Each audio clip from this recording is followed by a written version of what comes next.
You're about to see Eric Whitacre's Virtual Choir from 2012. This performance features almost 4,000 video submissions that brought together the voices of people from 73 countries who learned music on their own, sang to their cameras, and sent their recordings to a team of editors who compiled the files to create the spectacle that you see here. This is a history of virtual choirs, including how the performance practice came to be and what it has become. Musicians often utilize technologies to create new art forms. Performing with recordings has expanded the ways we can experience music. Here is Natalie Cole performing with a recording of her father, Nat King Cole, which became a 1991 Grammy Award-winning collaboration featuring an artist who had been dead for over 30 years. That's how you'll stay. That's why, darling, it's incredible. Listen to how Irish singer-songwriter Enya recorded over 200 vocal tracks to achieve her iconic ethereal choral sounds for her singles in 1992.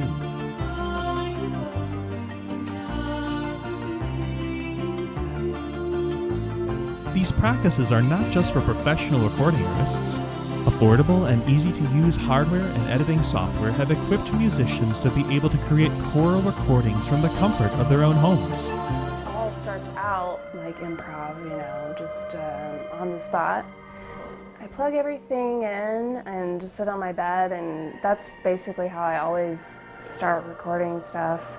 I'll sing something into the mic, and then I'll start everything on top of it, and it just kind of flows out naturally. I'll create something, I'll have usually all 3 loops will be going, and then I can connect the loop station to my computer and drag the wave files over to my computer and then just kind of piece them together in GarageBand, so it's not a complicated setup whatsoever.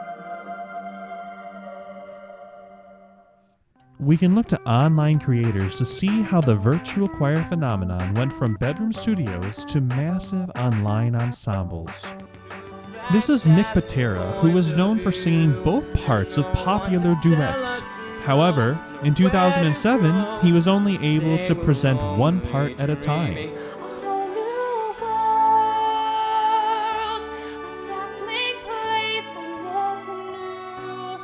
As software programs added features, YouTube creators developed a practice referred to as multi-tracking, which is when 2 or more tracks are layered together to create a product.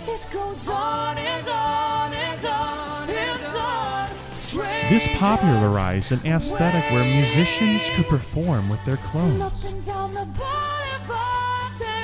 While some used split-screen techniques like Pitera, others used green screens that gave the illusion of 2 clones performing in one space at the same time, like Sam Sui, seen here.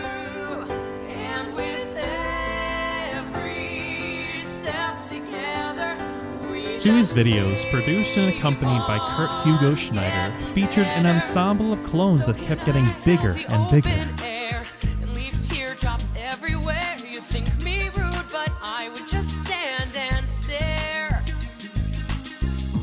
Virtual singing on YouTube led to collaborations between YouTube artists.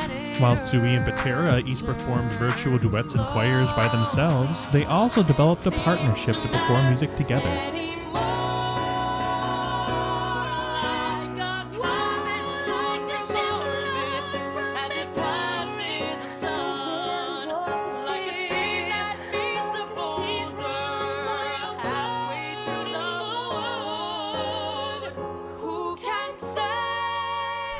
Corporations like Disney ran contests to inspire fans to create virtual choir arrangements of their favorite songs.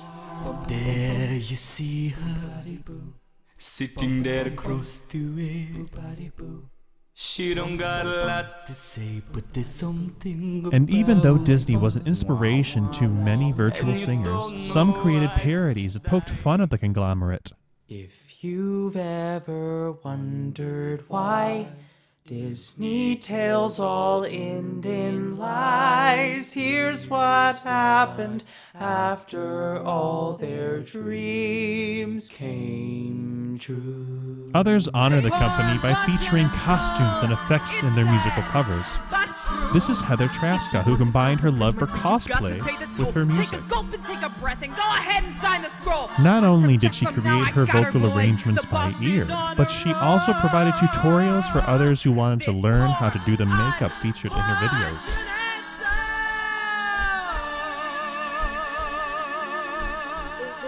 Virtual choir transcends limitations on genre.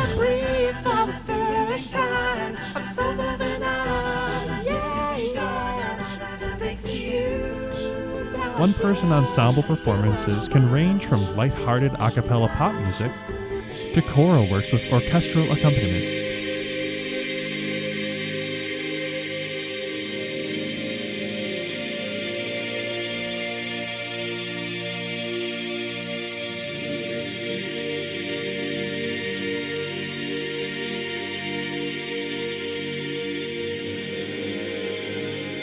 Creators can celebrate their favorite compositions whether they love neoclassical or video game music.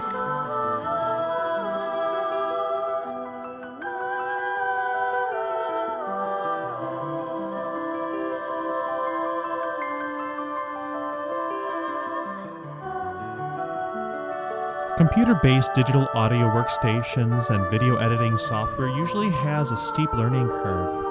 However, multi-tracking mobile apps allow people to record virtual ensembles from their phones. Right on, King Jesus. No man cannot hinder me.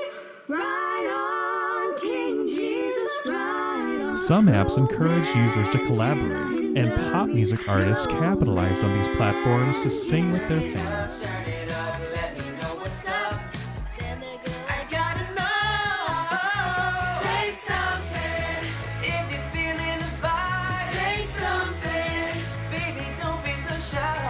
People began to recognize the unifying power technology and media had to bring singers together from across the globe.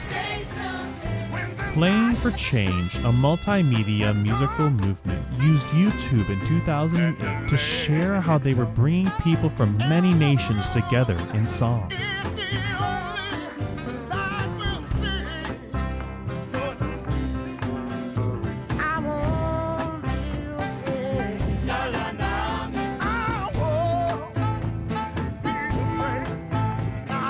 Virtual choirs can be truly global, as seen here with Julian Neal and his collaborators, who recorded their voices in 8 different countries. Oh yes, every man, yes he did deliver Daniel from the oh yes he did.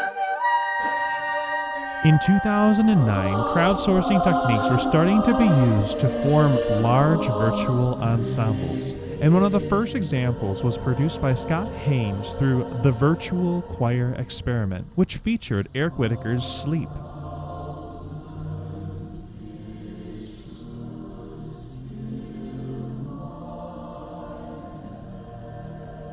In 2010, Eric Whitacre's Virtual Choir released their first official video with 185 singers.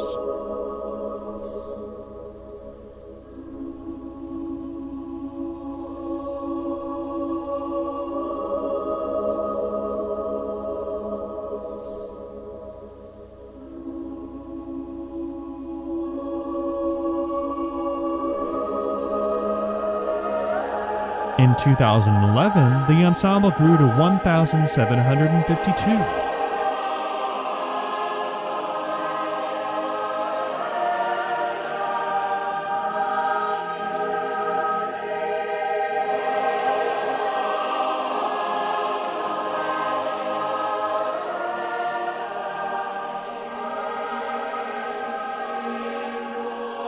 (2,945 singers participated in the virtual choir in 2012.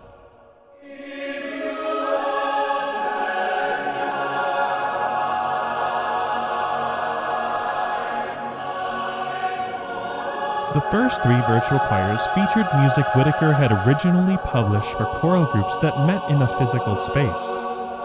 However, in 2013, he composed Fly to Paradise specifically for the virtual ensemble, which included 5,905 singers.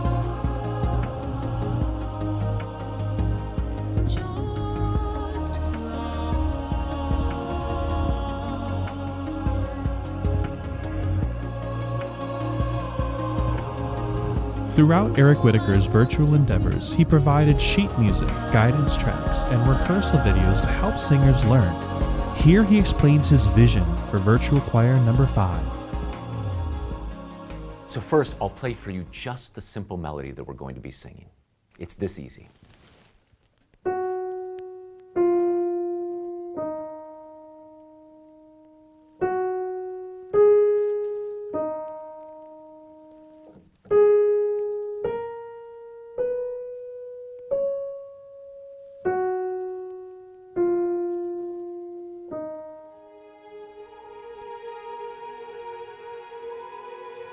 In 2018, Deep Field, The Impossible Magnitude of Our Universe was published as a musical film experience commemorating the Hubble telescope that included over 8,000 vocal submissions.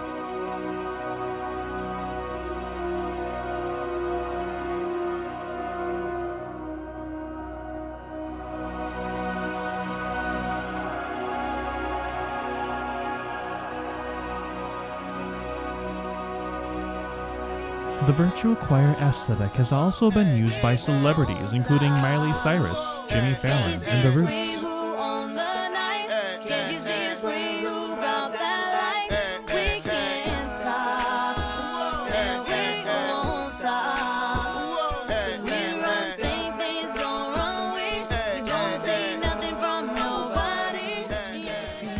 The Pentatonix won their first Grammy in 2014 for Best Arrangement of an Instrumental or A Cappella Track, featured in this song, which was audio recorded in a closet and video recorded in a kitchen.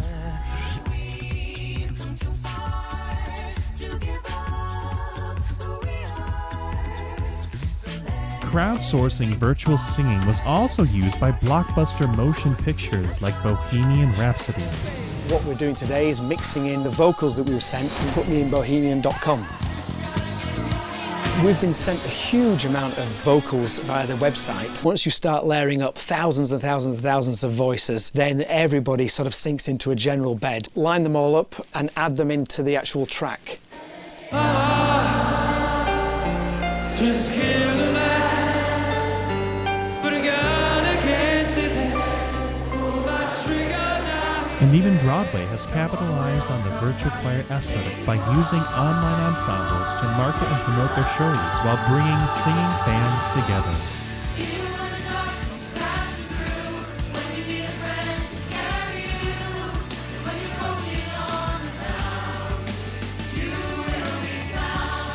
Innovators have explored ways to combine virtual choirs with singers in live concert spaces for hybrid performances.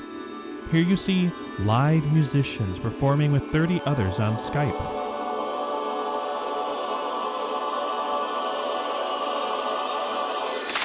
They are singing, each in a different country, at the same time.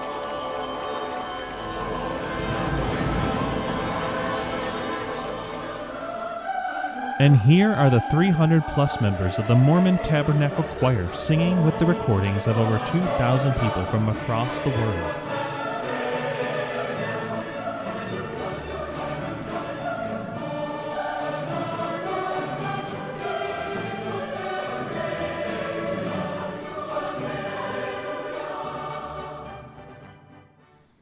In early 2020, we turned to the internet to connect with each other through music as governments asked people to quarantine in their homes to prevent the spread of a pandemic.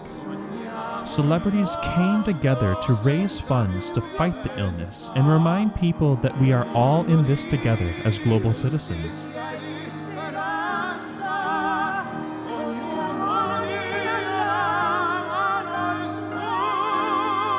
Musical artists sent a clear message to fans that while they were physically distant, music and the internet could bring them together and connect people with others that they could lean on.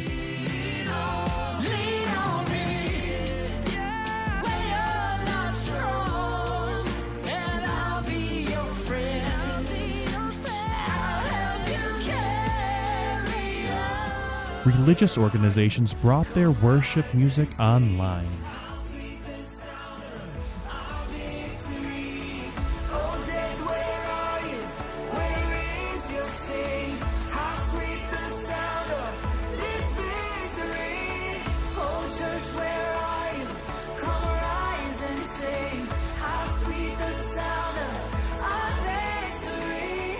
And community music groups used virtual choir practices to perform for an ever-expanding online audience.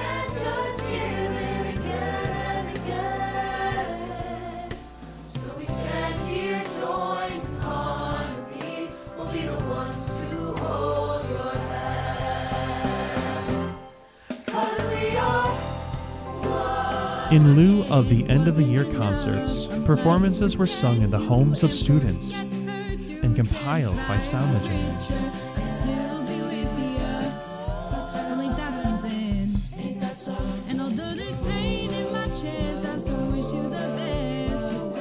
Graduation ceremonies were conducted virtually, and of course, music was included in the festivities.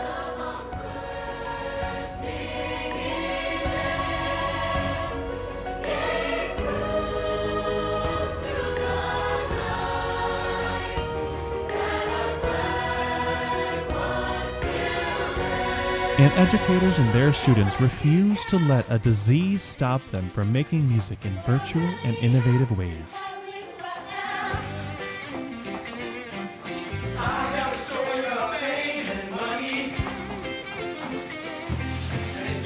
The internet has shaped the way that we make music, and singers have adapted technologies and media to create virtual choirs.